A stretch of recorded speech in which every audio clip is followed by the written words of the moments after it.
आणि net paper फुटी प्रकरणामध्ये आत्ताच्या क्षणाची सर्वात मोठी बातमी आपण पाहूयात। पीव्ही कुलकर्णी शिवराज मोटेगावकरच्या संपर्कात असलेल्या विद्यार्थ्यांची आता चौकशी होणार आहे। 2019 पासून संपर्कात असलेले विद्यार्थी आता सीबीआयच्या रडारवर असून सूत्रांनी या संदर्भात ही माहिती दिलेली आहे। कुलकर्णी आणि मोटेगावकरच्या संपर्कातील मुलांची चौकशी होणार आहे।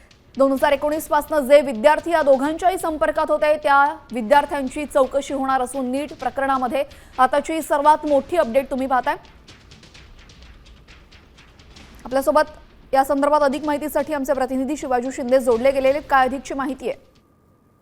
केजल, आपल्याला माहिती आहे नीट प्रकरणामध्ये लातूरचे दोन मोठे कनेक्शन्स आहेत। एक मोटेगावकर क्लासचे संचालक आहेत शिवराज मोटेगावकर, यांना अटक झालेली आहे। पीव्ही कुलकर्णी यांना ऑलरेडी अटक झालेली आहे आणि या दोघांकडेही सीबीआय या सगळ्या नीट पेपर घोटाळ्यातील प्रमुख आरोपी म्हणून बघत असल्याची चर्चा आहे। आणि याचमुळे आता एक जी माहिती आपल्या हाती लागलेली आहे त्यानुसार कुलकर्णी आणि मोटेगावकर 2019 पासून यांच्या संपर्कात असलेले विद्यार्थी कोण होते ज्यांनी नीट पास झालेले आहेत, हे सगळे विद्यार्थी आता सीबीआयच्या रडारवर येऊ शकतात।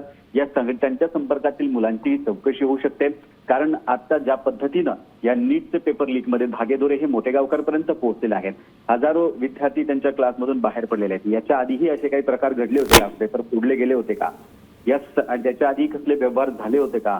या सगळ्यांची चौकशी आता सीबीआय करणार आहे आणि त्यानुसार कुलकर्णी आणि मोटेगावकर जी मुलं आहेत 2019 पासून ते सुद्धा सीबीआयच्या रडारवर आलेले आहेत।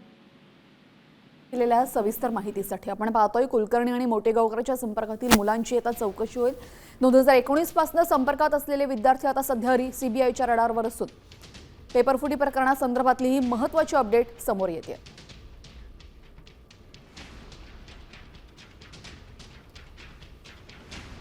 लातूर कनेक्शन यामध्ये समोर आलं होतं। कुलकर्णी आणि मोटेगावकर या दोघांच्याही संपर्कातील मुलांची चौकशी होणार आहे। 2019 पासून या दोघांच्याही संपर्कात असलेले विद्यार्थी आता सीबीआयच्या रडारवर असून त्यांच्या तपासातून नेमकं काय निष्पन्न होईल हे पाहणं सुद्धा महत्त्वाचे ठरेल। आपण पाहतोय नीट पेपरफुटी प्रकरणाचं जाळं हे अत्यंत विस्तारलेलं पाहायला मिळतंय। या संदर्भातली अपडेट आपण घेतोय। कुलकर्णी शिवराज मोटेगावकरच्या संपर्कात असलेल्या मुलांची आता चौकशी होणार आहे। ते सीबीआयच्या रडारवर आहेत। 2019 पासून संपर्कात असलेले विद्यार्थी सीबीआयच्या रडारवर असल्याची माहिती समोर येते। सीबीआय दोघांच्याही संपर्कात असलेल्या विद्यार्थ्यांची चौकशी करणार असल्याची माहिती समोर आलेली आहे। नीट परीक्षेसंदर्भात सीबीआय विद्यार्थ्यांची चौकशी करणार आहे, तर सीबीआय दोघांच्याही संपर्कात असलेल्यांची चौकशी करणार असल्याची माहिती समोर येते।